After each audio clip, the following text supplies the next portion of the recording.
Business बंद हो गया है, जीएसटी रजिस्ट्रेशन आप कैंसिल कैसे करें 2025 में।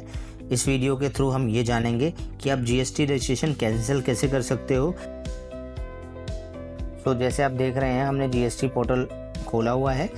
जीएसटी पोर्टल की वेबसाइट का लिंक मैं अपने डिस्क्रिप्शन बॉक्स में दे दूंगा, तो आप वहां से यहाँ पर आ जाइएगा और यहाँ पर आपको लॉगिन दिख रहा है, लॉगिन पे क्लिक करेंगे हम लोग और लॉगिन करते हैं। पहले यूज़र आईडी मांगेगा और पासवर्ड मांगेगा, हम लॉगिन आईडी और पासवर्ड डालते हैं, फिर कंटिन्यू करते हैं। राइट, यहाँ हम अपना यूज़र आईडी डालते हैं और पासवर्ड डालेंगे, कैप्चा डालकर आप लॉगिन करोगे। जैसे ही आपने लॉगिन किया, लॉगिन करने के बाद हम लोग ऐसे डैशबोर्ड पे आ जाएंगे। आपको डैशबोर्ड पे दिख रहा होगा, ऐसे जीएसटी का इंटरफेस दिख रहा होगा आपको। आप रजिस्ट्रेशन पे आएंगे, ऊपर रजिस्ट्रेशन आपको सर्विसेज में दिख रहा है, सर्विसेज पे जाकर रजिस्ट्रेशन पे जाकर आप एप्लीकेशन फॉर कैंसिलेशन पे क्लिक करोगे।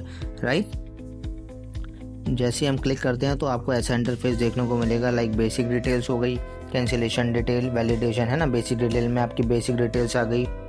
और फिर आप नीचे आओगे स्क्रॉल करते हुए तो ये पूछेगा कि एड्रेस फॉर फ्यूचर कॉरेस्पॉन्डेंस कौन सा है। तो उसमें आपका अगर जो पहले एड्रेस है वही है तो आप उस पर क्लिक करके फ्यूचर कॉरेस्पॉन्डेंस पे भी वही टिक कर सकते हो और उसको सेव एंड कंटिन्यू कर सकते हो। सेव एंड कंटिन्यू करके हम बेसिक डिटेल हमने फिल की। अब हम आ गए हैं कैंसिलेशन डिटेल पे। तो आपको कैंसिलेशन डिटेल में यहाँ रीज़न फॉर कैंसिलेशन देना है कि आप क्यों कैंसिल कर रहे हो अपनी फर्म। आपको कोई एक रीज़न सिलेक्ट करना है। जैसे यहाँ पर कुछ रीजन दे गए हैं, discontinuance of business, closure of business, right, transfer of business on account of amalgamation, merger etcetera, change in constitution of business, अगर कॉन्स्टिट्यूशन चेंज हुआ है तो आप अपनी फर्म कैंसिल कर रहे हो, no longer liable to be registered under GST और अदर रीज़न। राइट, तो ये आपको रीज़न देने पड़ेंगे। सपोज आपने रीज़न सेलेक्ट किया change in constitution of business, right, तो आप डेट डालेंगे कब से आपने आपके कॉन्स्टिट्यूशन आप चेंज कर रहे हैं। आप यहाँ डेट सेलेक्ट करोगे, है ना, और कॉन्स्टिट्यूशन बिजनेस आप सेलेक्ट करोगे तो यहाँ पर आएगा आपका जीएसटी जो भी डिटेल्स और ट्रांसफर मर्जर और चेंजेस कॉन्स्टिट्यूशन हुआ है वो जीएसटी आप डालोगे, है ना। आप रीजन सेलेक्ट करते हो डेथ ऑफ सोल प्रोप्राइटरशिप, अगर प्रोप्राइटर की डेथ हो गई है तो कुछ केसेस में जो है डॉक्यूमेंट भी अटैच करने होते हैं। लाइक अभी जैसे आप सेलेक्ट करते हो डेथ ऑफ सोल प्रोप्राइटरशिप, तो प्रोप्राइटर की डेथ हो गई तो डेथ सर्टिफिकेट आपको अटैच करना पड़ेगा इसमें, है ना। और डिसकंटिन्यू ऑफ बिजनेस, ये क्लोजर ऑफ बिजनेस आप डालोगे। अभी आप डालोगे कि कब से डेथ हुई है और कौन सा स्टॉक, क्लोजिंग स्टॉक वगैरह इसमें आपको डिस्क्राइब करना होता है, सारा कुछ डालना होता है। क्लोजिंग स्टॉक कितना पड़ा है, क्या रिवर्सल वगैरह है and all. Save and continue करेंगे और वैलिडेट करेंगे, क्लिक करिए, है ना।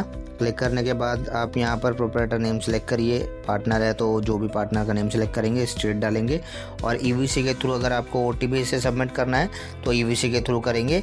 आपके जो भी रजिस्टर्ड मेल आईडी है या फ़ोन नंबर है उस पर ओटीपी जाएगा, वो ओटीपी आप यहाँ पर मेंशन करेंगे। जैसे ही आप ओटीपी मेंशन करते हो ये आपका सबमिट हो जाता है। आफ्टर सबमिशन आपको ARN नंबर मिलता है जिससे आप अपनी एप्लीकेशन को ट्रैक कर सकते हो। और याद रहे, खाली सबमिशन ही ज़रूरी नहीं होता है, सबमिशन करने के बाद आपको GSTR 10 भी फाइल करना होता है। उसके बाद GST इंस्पेक्टर आपका कैंसिलेशन अप्रूव करता है। राइट, तो होप वीडियो आपको पसंद आई होगी। वीडियो लाइक शेयर ज़रूर करिएगा। Thank you.